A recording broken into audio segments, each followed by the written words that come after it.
Day 4 now of a manhunt that has the entire community of New Kensington, Pennsylvania, which is about 20 miles outside of Pittsburgh, on edge.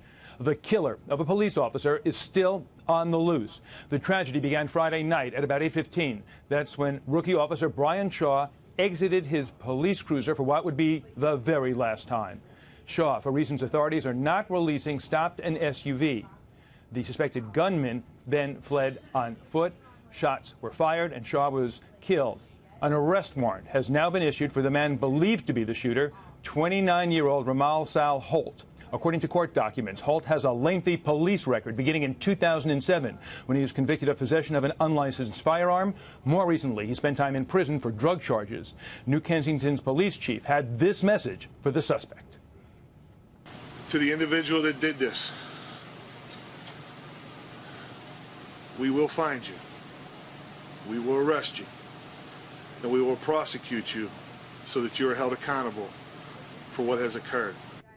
It is possible there might be surveillance video from cameras near the shooting. One witness who came to the officer's aid said he was gasping for air after he was wounded.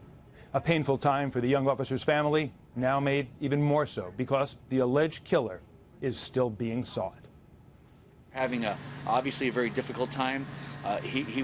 Officer Shaw was a very young man, had a wonderful family, and they're just trying to go through the grieving process and deal with the whirlwind of tragedy that just struck their family. And in a late-breaking development, according to local media, a second person, the driver of that SUV, has now been arrested. He's being held on drug charges.